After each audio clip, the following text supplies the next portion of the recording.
Oke, halo semuanya dan welcome back di channel Todopedia. Dan di video kali ini kita bakalan ngebahas ya gimana sih cara yang simple, cara yang sederhana untuk memvaluasi saham. Gimana cara yang simple untuk kita tahu saham itu under value, fairly value, atau over value. Dan gimana sih cara yang sederhana buat kita ngitung harga wajar dari suatu saham. Tapi sebelum kita mulai, jangan lupa subscribe dan tekan lonceng supaya kalian terus up to date sama channel Todopedia. Oke, yuk langsung aja kita mulai.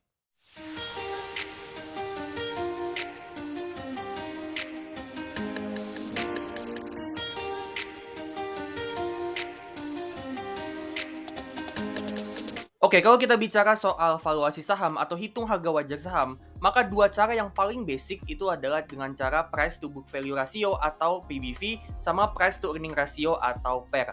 Nah, di video ini gue bakalan ngebahas ya lebih detail lagi gimana sih caranya kita untuk pakai PBV sama PER untuk nentuin suatu saham itu murah, wajar, atau lagi mahal. Dan gimana caranya kita nentuin atau ngitung harga wajar saham dari valuasi PBV sama PER.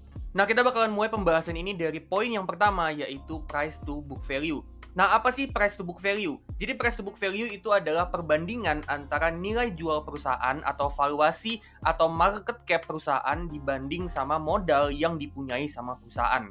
Nah, sebagai contoh, di sini kita punya 3 perusahaan, PTA, PTB, sama PTC. Untuk PTA, dia punya nilai jual atau market cap itu sebesar 100 miliar dan dia punya modal yang dia pegang itu sebesar 100 miliar. Untuk PTB, nilai jualnya 300 miliar dan modal perusahaannya itu 150 miliar. Untuk C, nilai jualnya 40 miliar dan modalnya 80 miliar. Nah, dari sini kita bisa dapat kalau price to book value atau PBV dari PTA itu sebesar 1 kali, PTB itu sebesar 2 kali, dan PTC itu sebesar setengah atau 0,5 kali. Nah, PBV atau price to book value itu termasuk kategori wajar kalau dia ada di pas 1 kali, termasuk murah kalau di bawah 1 kali, dan termasuk mahal kalau di atas 1 kali. Nah, tapi pertanyaannya sekarang adalah kenapa sih di bursa saham itu banyak banget saham-saham perusahaan yang dijual di price to book value atau PBV di atas 1? Ya, dan orang itu tetap aja mau beli meskipun PBV-nya di atas 1. Contohnya kayak BBCA, BBRI, sama BMRI. Nah, jawaban dari pertanyaan itu adalah karena bisnis-bisnis yang PBV-nya di atas 1, gitu ya, bisnis-bisnis atau perusahaan-perusahaan itu, mereka tuh punya kualitas bisnis yang bagus. Yang mana kualitas bisnis yang bagus itu diwakilin sama 2 ciri-ciri. Yang pertama itu hasilin keuntungan yang besar dengan return on equity di atas 15%. Jadi dari modal yang mereka punya, mereka bisa hasilin keuntungan itu minimal 15%.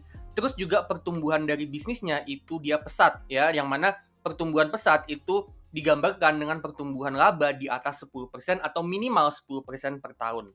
Nah, jadi apa sih yang bisa menjustifikasi atau membenarkan kalau PBV di atas 1 itu termasuk wajar? Itu ada 2 poin, yaitu return on equity yang tinggi sama tingkat pertumbuhan yang juga tinggi.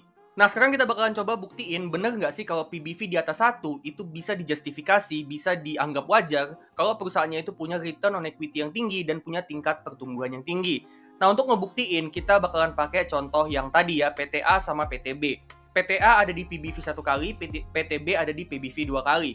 Nah, untuk PTA ini dia punya return on equity itu 10%. Jadi tiap tahun dia bisa hasilin 10% dari modal yang dia punya.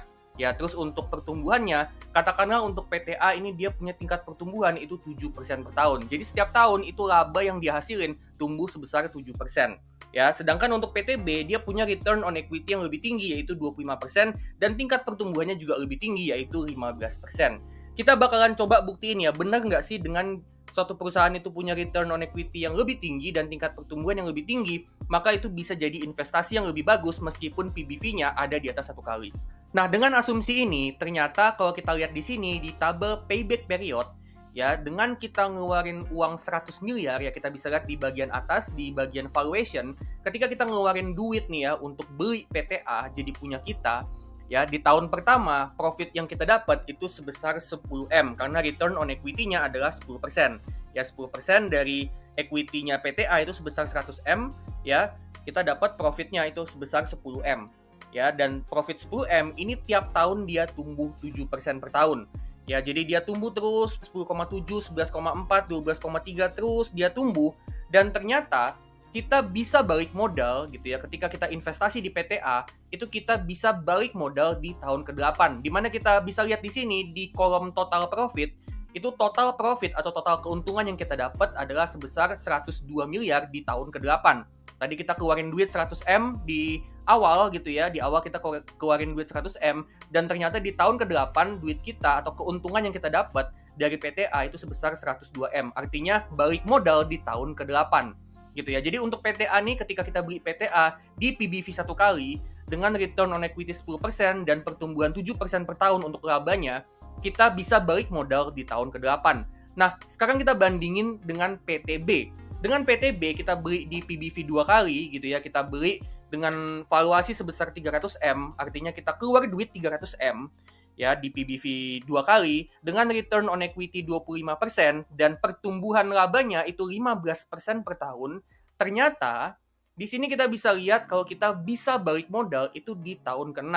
Di mana di tahun ke-6 itu total profitnya sebesar 328M.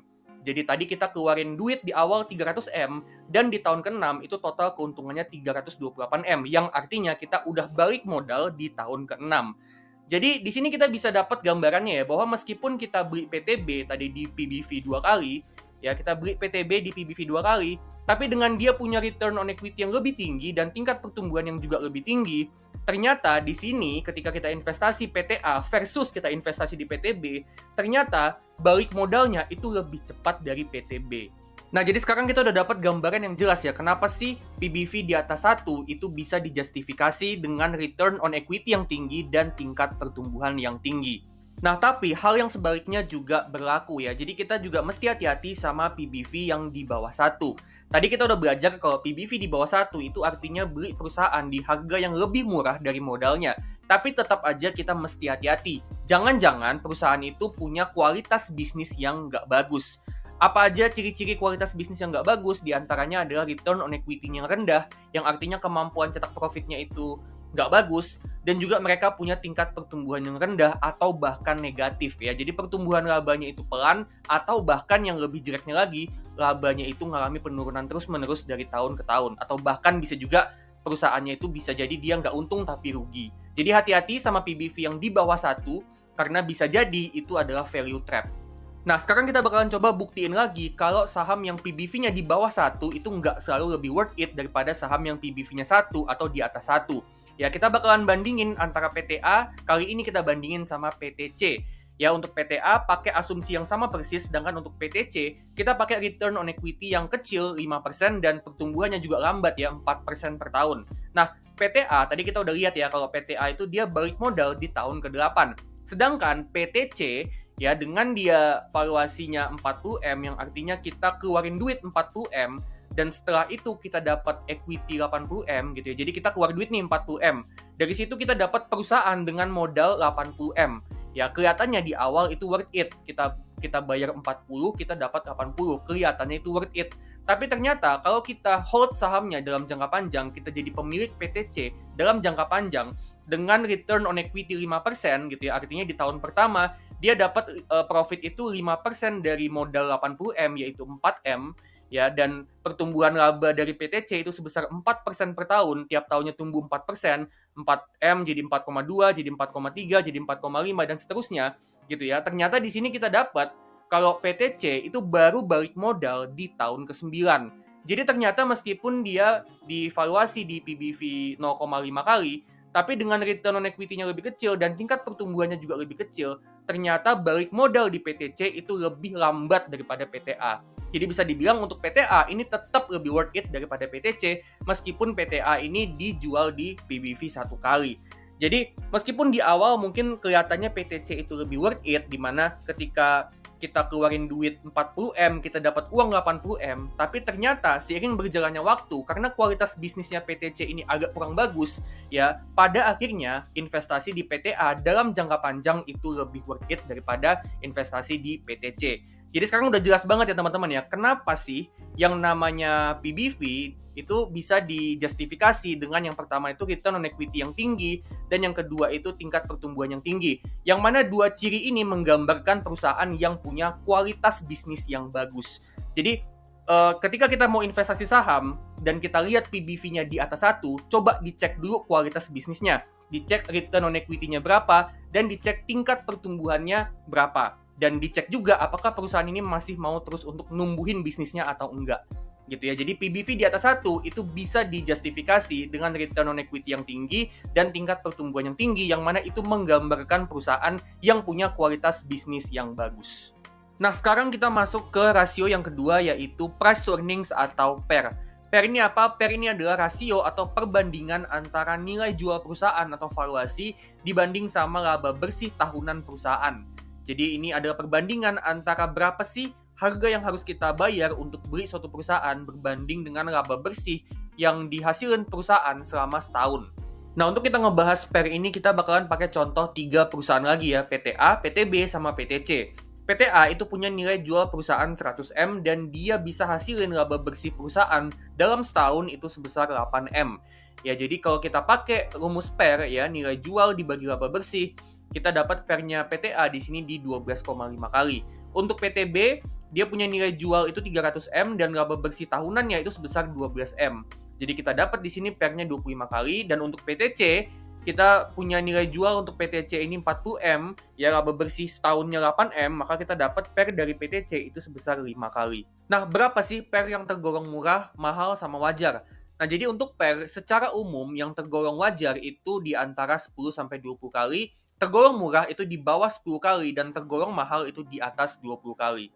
Selain itu, PER ini juga menggambarkan seberapa lama sih kita balik modal ketika kita beli perusahaan tersebut. Contoh misalnya PTA, dengan dia PER-nya 12,5 kali, artinya kita baru balik modal itu dalam waktu 12,5 tahun kemudian. Untuk PTB dengan PER 25 kali, itu kita baru balik modal itu 25 tahun kemudian. Dan untuk PTC dengan PER 5 kali, itu kita baru balik modal itu 5 tahun kemudian. Dan memang benar ya, kalau misalnya kita ambil contoh PTC misalnya, dia punya nilai jual 40M, artinya kita keluar 40M untuk beli PTC.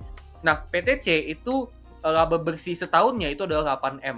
Artinya kan butuh waktu 5 tahun untuk laba bersih perusahaan yang kita dapat sebagai pemilik PTC itu bisa balik modal dari modal yang kita keluarin di awal 40M gitu ya. Jadi laba bersih perusahaannya 8M artinya butuh 5 tahun untuk ngembaliin 40M yang kita udah bayar di awal gitu ya. Jadi PER ini juga bukan cuman bicara soal murah atau mahal, tapi ini juga bicara soal seberapa lama sih kita balik modal ketika kita beli perusahaannya.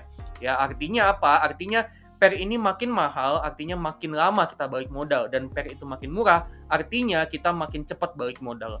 Nah, dari sini kalau kita bandingin mereka bertiga, bisa dibilang untuk PTC ini yang paling menarik untuk investasi karena valuasinya yang paling murah, yang artinya balik modalnya itu yang paling cepat.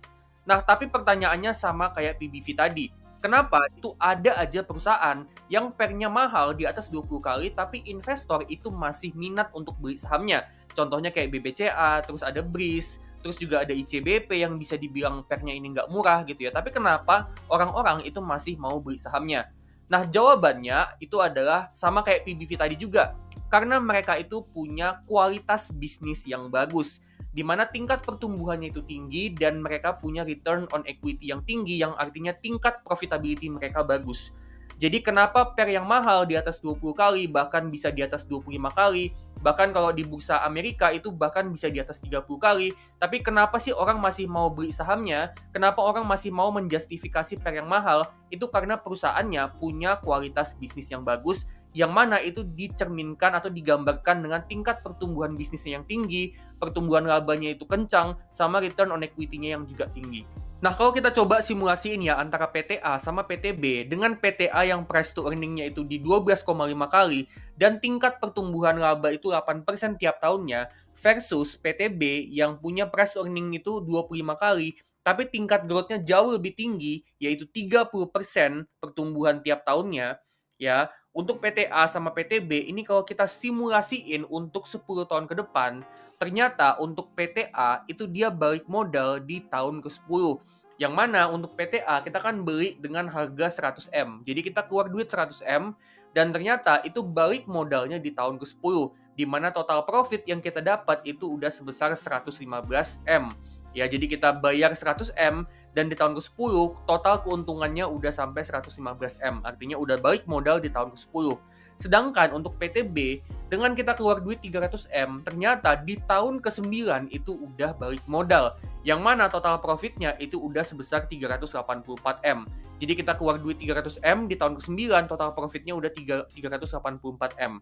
Jadi dengan PTA versus PTB, dengan PTB ini tingkat pertumbuhannya jauh lebih gede daripada PTA, ternyata PTB ini balik modalnya lebih cepat. Nah, jadi dari sini kita udah dapat gambaran yang jelas ya, bahwa meskipun PTB yang mana pernya itu 25 kali, jauh lebih mahal daripada PTA yang pernya itu 12,5 kali, tapi dengan PTB ini dia punya tingkat pertumbuhan yang jauh lebih tinggi daripada PTA, ternyata investasi di PTB itu jauh lebih worth it daripada PTA kalau kita mau investasi untuk 10 tahun ke depan. Nah, tapi selain dari tingkat pertumbuhan yang tinggi sama return on equity yang tinggi, satu faktor lagi yang bisa menjustifikasi PER yang mahal itu adalah pertumbuhan yang konsisten. Dengan pertumbuhan perusahaan itu konsisten, artinya perusahaan itu bisa lebih diprediksi. Jadi perusahaan tersebut bisa lebih gampang untuk diprediksi dan itu tentunya bisa ngurangin potensi resiko yang bisa kita dapat dari investasi di saham perusahaan tersebut. Dengan potensi resikonya yang lebih kecil, tentu orang pasti lebih rela untuk bayar di valuasi yang lebih mahal. Nah, setelah kita tahu apa itu price to book value sama price to earning dan kita tahu apa esensi dari mereka berdua, sekarang kita bakalan bahas gimana sih cara hitung harga wajar suatu saham dengan PER dan PBV. Salah satu caranya itu adalah dengan metode min PER dan PBV. Yang mana di metode ini kita hitung dulu fair value PER sama fair value PBV. Ya, untuk fair value PER itu kita ambil rata-rata price to earning atau PER dari beberapa tahun terakhir, terus kita kali dengan EPS atau earnings per share-nya yang sekarang. Terus untuk fair value PBV itu kita ambil rata-rata PBV dari beberapa tahun terakhir, terus kita kalikan dengan book value per share yang sekarang. Nah, ketika kita udah dapat fair value PER sama fair value PBV, nah dari sini kita bisa hitung harga wajarnya yang mana itu adalah rata-rata dari fair value PER sama fair value PBV. Nah, sebagai contoh kita pakai saham BBCA, di mana rata-rata price to earning-nya BBCA dari 10 tahun terakhir itu ada di 23,9 kali, dan rata-rata PBV dari 10 tahun terakhir untuk BBCA itu di 4,3 kali. Nah, dari rata-rata PER sama rata-rata PBV-nya, kita bisa hitung harga wajar untuk PER sama PBV dengan book value per share sama earnings per share-nya yang sekarang. Nah, di sini kita dapat untuk fair value PER itu di 9.416 sama harga fair value PBV itu ada di 8.449. Nah, dari sini kita bisa hitung harga wajarnya BBCA, which is itu rata-rata dari fair value PER sama fair value PBV, dan di sini kita dapat harga wajarnya saham BBCA itu ada di 8.930. Nah, jadi kesimpulannya adalah yang pertama, untuk PBV sama PER yang mahal, ya ini bisa dijustifikasi dengan return on equity yang tinggi sama tingkat pertumbuhan laba yang tinggi. Dan yang kedua adalah cara untuk hitung harga wajar dengan PER dan PBV adalah dengan cara metode min PER dan PBV. Oke, jadi itu dia ya, gimana sih cara simple dan sederhana untuk valuasi saham. Kalau kalian suka sama video ini, jangan lupa like dan share juga ke teman kalian. Siapa tahu ini bisa berguna buat mereka. Dan kalian juga bisa kasih super thanks supaya bisa ngebantu channel ini untuk terus tumbuh dan terus bisa nge-upload video-video yang berkualitas dan bermanfaat buat kalian. Disclaimer ya, ini bukan ajakan untuk jual beli saham apapun. Jadi kalau tadi ada gue sebut saham-saham, itu bukan ajakan untuk jual beli, tapi ini cuman analisa, ini cuman video tutorial dari gue aja. Keputusan beli saham atau jual saham itu kembali lagi ke tangan kalian, dan tetap kalau misalnya kalian mau beli saham, itu tetap do your own research dan lakukan analisa mandiri. Oke, kalau gitu gue pamit dulu dan sampai ketemu di video selanjutnya.